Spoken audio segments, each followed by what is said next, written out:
conmemora el Día Internacional, el Día Mundial del Alzheimer, y por eso queremos poner nuestra atención en los pacientes, pero también en las familias. El Alzheimer es una enfermedad neurodegenerativa que no tiene cura y por los efectos que tiene en quienes la padecen y también en su entorno se dice que es una de las enfermedades más crueles, porque no hay nada más triste que olvidar lo vivido y también a nuestros seres queridos.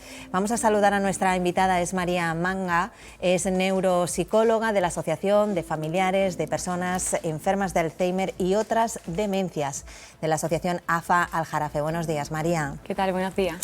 Bueno, María, teniendo en cuenta que nuestra esperanza de vida va a aumentar mucho, nos lo dicen así, incluso en 2050, posiblemente un buen porcentaje de la población, nosotros mismos podemos ser víctimas, ¿no?, de padecer algún tipo de demencia o de Alzheimer. Sí, la verdad es que los datos no son demasiado positivos. Al final estamos hablando de una enfermedad que está asociada a la edad, con lo cual cada vez morimos, digamos, más viejos, más mayores, pero evidentemente más enfermos. Entonces la idea es que, y lo que dice un poco la estadística, es que en un futuro cada vez habrá más casos de enfermedades neurodegenerativas, cada vez más casos de demencia y concretamente cada vez más casos de Alzheimer, digamos, por ser la principal causa de demencia. Vale. Muy buenos días. María, ¿cómo se puede, o hay alguna manera, ¿no?, siempre que llega este día, ¿no?, hablamos normalmente de las mismas cuestiones comunes, ¿no?, cómo se puede prevenir y demás, pero no sé si de año en año vamos avanzando en algo, en ese prediagnóstico, si se puede utilizar esa palabra. Bueno, sí que es cierto que hay muchos ensayos clínicos y me consta en los principales hospitales de Sevilla, pero la realidad es que a día de hoy estamos hablando de una enfermedad incurable, que es irreversible, que es crónica. Y lo que sí sabemos es que el perfil está cambiando mucho. Sí que es cierto que antes, al igual que pasaba con otras patologías, pues las personas cuando estaban enfermas pues no se les realizaba ningún tipo de tratamiento. Y a día de hoy tanto el tratamiento, digamos, farmacológico sí que ha avanzado, sobre todo un poquito para paliar lo que son los síntomas asociados, delirios, confusiones, ansiedad, depresión, sobre todo en las primeras fases. Y lo más importante, pues, ese tratamiento no farmacológico, que es la estimulación. Estimular ese cerebro que se está deteriorando debido a la enfermedad, y con la idea, obviamente, siempre de ralentizar el deterioro y de mejorar la calidad de vida de las personas. María, te quería preguntar también, ¿es verdad que dentro de ese perfil hay más casos entre las mujeres? ¿Y cuáles son los primeros signos de alarma? Porque has hablado de delirio, ¿no?, de desorientación. ¿Cuáles serían? La verdad es que, claro, si tenemos en cuenta que una enfermedad asociada a la edad, las mujeres que tenemos mayor esperanza de vida vamos a morir más enfermas y por ese motivo hay más mujeres con este tipo de enfermedades. Sí que es cierto que el perfil está cambiando, cada vez vemos gente más joven. También es verdad que, bueno, las últimas personas que nosotros hemos estado diagnosticando en AFA Aljarafe, pues bueno, rondan los 57, 58 años. Ha cambiado mucho la historia, también el nivel cultural hace que nos demos cuenta de cosas que, bueno, pues antiguamente a lo mejor se pasaban un poco y la gente no tomaba mucha conciencia, ¿no? Los primeros síntomas, yo siempre digo que todo el mundo piensa que son problemas en la memoria. Cuando nosotros tenemos problemas de memoria ya la cosa está bastante más avanzada, ¿no? Cuando los familiares nos damos cuenta, digamos, la enfermedad ya lleva unos añitos de evolución.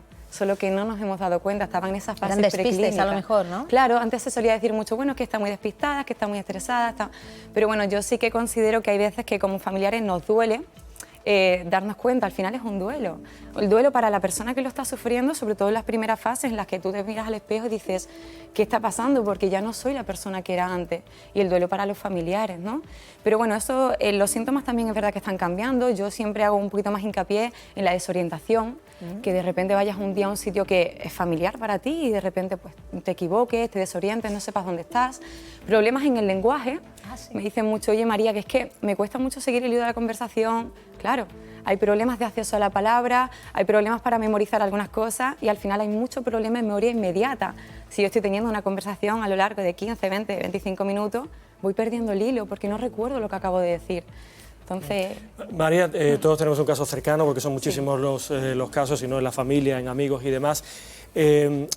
No sé si hay varios grados, o si es Alzheimer, o si es demencia senil, pero hay diferencia entre ellas, ¿no? Porque hay personas que tienen espacios de lucidez y que están, digamos, dentro de la enfermedad, no sé, pues 1 minuto, 2 minutos o incluso más, con una percepción de la realidad completa. pero en otras, no sé si son patologías, pero por ejemplo la demencia senil es decadente absolutamente y no existen esos periodos de lucidez, ¿no? Claro, yo siempre digo que la demencia senil es un término que antiguamente se utilizaba muchísimo, así que hoy en día está un poco obsoleto, aunque me consta que todavía hay ciertos sanitarios que lo siguen utilizando, pero es importante entender que hay, digamos, muchos factores y muchas enfermedades que predisponen a que nosotros podamos desarrollar algún tipo de demencia. Cualquier tipo de demencia es una enfermedad neurodegenerativa y la principal causa de demencia es el Alzheimer. Entonces, realmente es como si el Alzheimer estuviera dentro de una demencia, porque es en sí la principal causa de demencia. Sí que es cierto que hay muchos grados, ¿no? Estamos primero como una fase preclínica, ¿no? Una fase, lo que yo llamo una fase prodrómica, en la que empezamos a notar esos despistes, pero claro, tenemos que ver que haya un componente degenerativo, porque si los despistes van a más, evidentemente estamos hablando de una demencia. Sí que es cierto que a lo mejor en las primeras fases yo siempre suelo detectar más, pues, muchos síntomas de ansiedad, muchos síntomas de depresión. Nosotros hemos tenido casos de sanitarios, de médicos, de cirujanos, que personas que han venido voluntariamente a nosotros a decirme, oye María, que de repente estaba trabajando y no sé qué me ha pasado. Ya. O sea, hay mucha conciencia de enfermedad y mucho sufrimiento. Sí que es cierto que a la larga a mí me da la sensación que al final la persona que está enferma sufre menos porque es menos consciente de lo que está pasando y el familiar es el que obviamente se carga todo el peso de la enfermedad. María, ¿es hereditaria el Alzheimer? En realidad no. O sea, no podemos decir que sea una enfermedad hereditaria porque no llega ni al 5% de los casos y eso no es llamativo. Entonces sí que estamos hablando de una etiología multifactorial, es decir, hay muchos factores que pueden, digamos, precipitar o incrementar el riesgo de que nosotros suframos este tipo de enfermedades. También es cierto que hay muchos factores que son relativamente controlables porque están relacionados con nuestro estilo de vida. O sea, la ansiedad, la depresión, la hipertensión, la obesidad predisponen, digamos, al igual que un ictus, un derrame cerebral, cualquier patología, digamos, vascular, predispone un poco a que nosotros podamos desarrollar este tipo de patología. Muy importante cuidar la salud mental. Efectivamente, y practicar, ¿no? Crucigramas, mucha lectura, pasatiempos, dicen que es bueno. Sí, sí que es cierto que, bueno, mientras mayor estimulación tengamos, pues de tipo más cognitiva, de tipo social, ¿no?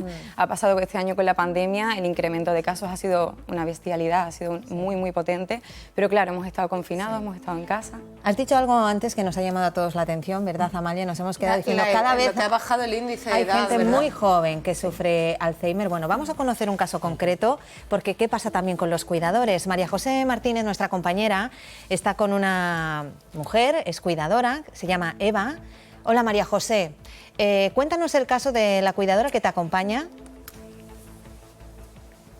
Pues ella es Eva Sánchez, es la esposa de un enfermo de Alzheimer, Víctor Manuel, que hace 7 años se le fue diagnosticada la enfermedad y desde entonces está con él en el día a día, en esa evolución degenerativa del paciente, viviéndolo, me imagino, pues con mucho sacrificio además y con mucho dolor.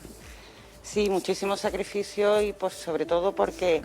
Digamos que desde que te diagnostican a él la enfermedad, primero te la tienes que asumir y una vez asumida tienes que pensar que tu mundo se va a poner del revés y tú tienes que vivir por él y todas sus atenciones, todo tiene que ir sobre él y sobre todo que sea lo más feliz del mundo. ¿Cómo se dan cuenta que Víctor Manuel empieza a tener esas pérdidas de memoria? ¿Cómo empieza a manifestarse esos síntomas? Los síntomas empiezan a darse porque tiene pequeños despistes, yo ya sabía lo que era el Alzheimer, se perdió un par de veces en el centro de Sevilla, lo cual tuve que ir a buscarlo y en cuanto me dio las más mínimas alertas, pues me puse en manos de un neurólogo, que fue inmediatamente el que lo diagnosticó de Alzheimer y le sigue hasta hoy toda su evolución. Entonces, ¿qué edad tenía Víctor Manuel? 70 años. 70 años. ¿Y cómo ha sido esa evolución, ese día a día, Eva?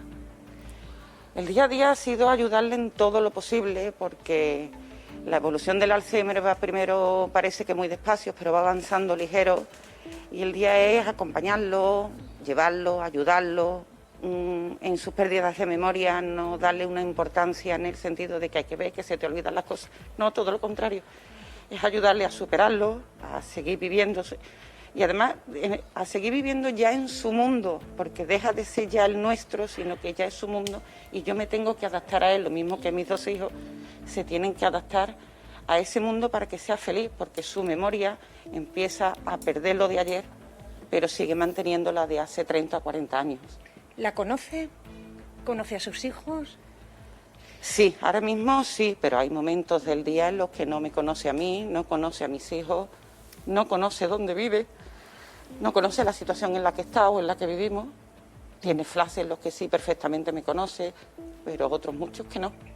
Ese día a día en el que estás con él 24 horas, pero tienes que luchar para que, digamos, sigas recordando con la persona con la que me casé. Tengo 2 hijos maravillosos y hay que seguir viviendo. Eva, él lleva viniendo aquí a este centro de la Asociación de Familiares de Enfermos de Alzheimer del Aljarafe 7 meses, lleva aquí viniendo para esas estimulaciones. ¿De qué manera están influyendo, me imagino que positivamente, en Víctor Manuel? ¿Está notando un cambio, una evolución? La verdad que ha sido maravilloso encontrar la asociación de AFA porque yo era muy reacia, me daba mucha pena meterlo en un centro, que van a pensar, que van a decir, lo voy a dejar en un centro pudiendo estar conmigo en casa, pero meterlo aquí ha sido una evolución muy grande porque él se siente feliz aquí. Él viene con alegría, trabaja, está con sus compañeros, llega a casa, comenta lo que hace, lo que no hace. Así que es feliz aquí dentro. Por lo tanto, yo me siento muy tranquila cuando está aquí. Él habla de su trabajo, del personal, lo a gusto y lo contento que está. Tanto así que muchas veces los sábados y los domingos dice, hoy no vienen por mí, hoy no me recogen. Lo cual esto es, para mí ha sido una cosa fantástica poder que lo ayuden a él y a la vez pues me están ayudando a mí también, porque los familiares necesitamos un gran apoyo y una gran ayuda. Bueno, unas horitas aquí solo en el centro, luego vuelve a casa, o sea que además le viene estupendamente y ayuda a esa evolución de la enfermedad. Me imagino que muy esperanzados por esos fármacos que se están investigando para frenar el avance de la enfermedad. Sí, muy esperanzados, sí, claro, pero todos sabemos que esto va despacio. Y bueno, por lo menos intentar que el día de mañana haya un fármaco que sabemos todos que no tiene cura, pero por lo menos que lo atrase lo más posible esa pérdida de memoria y esa, digamos, que lo incapacita para seguir una vida normal. María José. Muy bien. María José, Sí. no sé si me escuchas. Sí. Estamos siguiendo atentamente Sí, dime, Silvia. el relato de Eva, muy emocionada, el relato de una cuidadora, esposa, madre, pero ¿quién le ayuda a ella como cuidadora? Sí, me comenta Silvia Sánchez del Plato. Eva, ¿a ti quién te ayuda en ese cuidado con tu marido? ¿Estás tú sola? ¿Tienes algún apoyo? No, estoy yo sola y estoy con mis 2 hijos, que son 2 chicos jóvenes de 20 y 23 años, pero que siguen sus estudios y su vida normal, pero yo me encuentro sola en casa porque ayuda no tengo ninguna Pero por parte psicológicamente... digamos, de ningún organismo oficial ni de nadie. ¿Psicológicamente tienes algún apoyo? Psicológicamente no tengo apoyo ahora mismo. Me voy a poner en manos de una psicóloga porque llega un momento en que el Alzheimer, digamos que puede antes con el cuidador que con el enfermo, porque los problemas nos superan, saber cómo afrontar la enfermedad, cómo ayudarles en su día a día, cómo superar cada bache que tiene la enfermedad. Muchas veces yo llamo aquí a AFA y me ayudan a seguir superándolo y necesitamos esa ayuda y ese, digamos, el seguir para adelante y que él sea lo más feliz posible, por supuesto. María José, Pues muchas esperemos gracias. que podáis conseguir esas ayudas todos los familiares y nada, mucho ánimo, Eva. Muchas Muchísimas gracias por todo y me gustaría que, si me es posible decir, que los profesionales médicos que tengan en cuenta que los enfermos de Alzheimer, cuanto antes sean diagnosticados, cuanto antes los pongan en manos de un especialista, antes se puede frenar esta enfermedad. Si se deja muchos años ya es tarde y no se puede. Pero si los detectamos desde el principio, tienen una gran ayuda de frenar lo que es su pérdida de su vida cotidiana y de su entorno. Con ese mensaje nos quedamos. A vosotros por todo y por acordaros de estos enfermos de Alzheimer y de todos sus familiares. Muchísimas gracias por todo. Gracias, María José.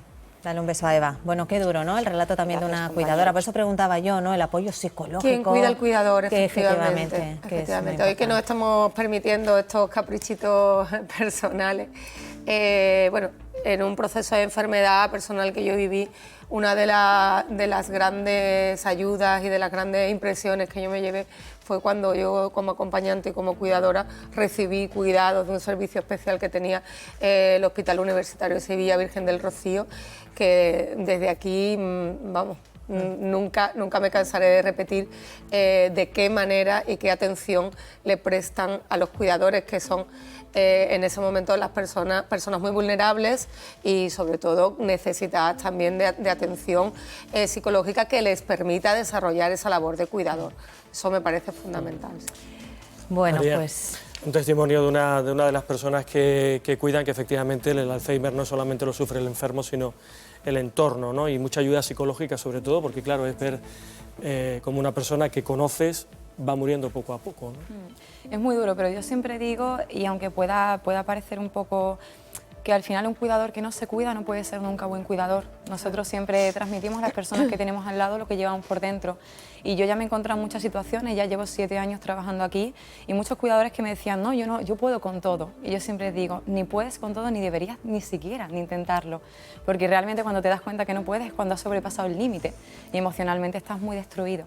Entonces, al final, si estamos hablando de una persona que está sufriendo muchísima ansiedad, mucha depresión, una persona que se está aislando, digamos, socialmente, que está tomando mucha medicación, ¿cómo puedes tú cuidar a una persona que realmente, a medida que va avanzando la enfermedad, depende exclusivamente de ti? Si no protegemos la salud mental, al final. Pues María Manga, muchísimas gracias por estar con A nosotros. vosotros. Gracias por explicarlo también y con tanta sensibilidad. Gracias, María. Bueno, pues continuamos.